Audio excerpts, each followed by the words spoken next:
Sunbeam City polished every window for the brightest day parade. Giant Sol, a golden lion acrobat, practiced enormous leaps beneath the town's mirrors. Pip, the tiny firefly, checked the lantern ropes, while Mo, the silver moth, painted moon patterns. Sol's shadow, Soot, copied every bow from the pavement. Nobody applauded Soot. At the center of the square, Mayor Dawn unveiled a dazzling invention, the no-shadow spotlight. Sol switched on the spotlight. 3 white beams chased Soot smaller and smaller. "Now every leap will look perfectly bright," Sol cheered.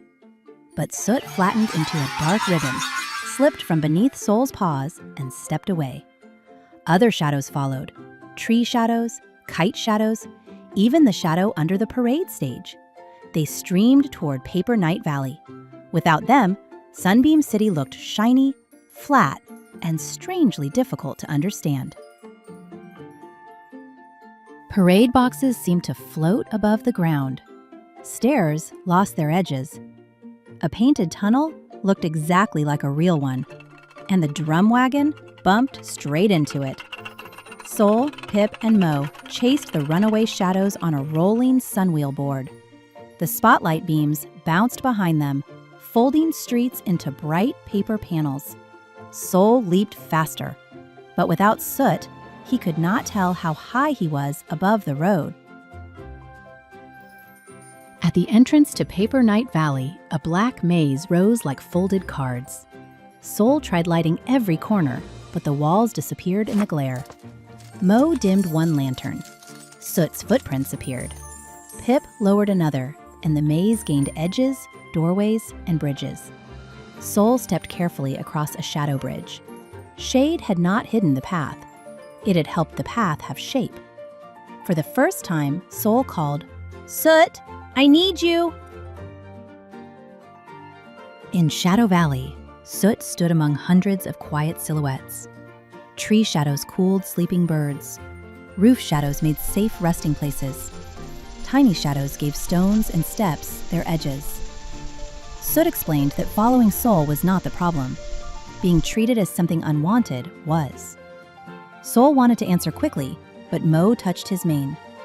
"Let the shadow finish," she whispered. Sol sat beside Soot and listened until the valley felt still. Sol admitted, "I thought bright meant good, and shadow meant something to erase." Soot stretched beside him. Together, they tested a new pattern: light, shade, shape. Light revealed the color. Shade gave it depth. Together, they showed the whole form. Pip used firefly glow, Mo used silver moonlight, and Sol used his golden mane.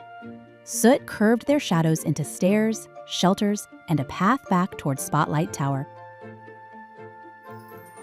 The no-shadow spotlight had trapped the remaining shadows inside its spinning prism.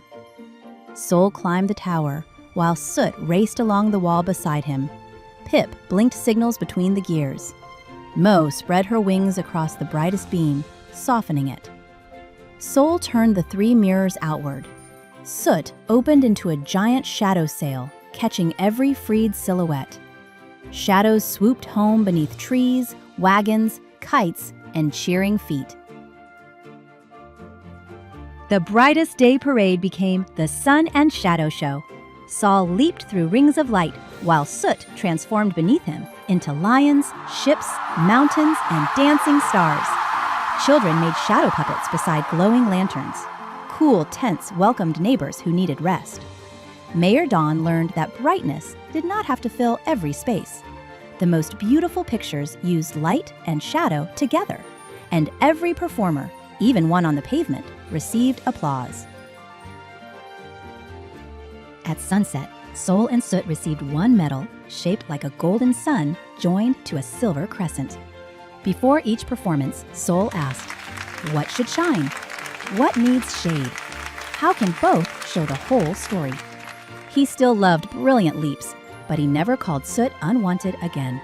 And Sunbeam City remembered, the parts we hide or ignore may carry strength, depth, and beauty. Every part of us deserves a place in the light. The end.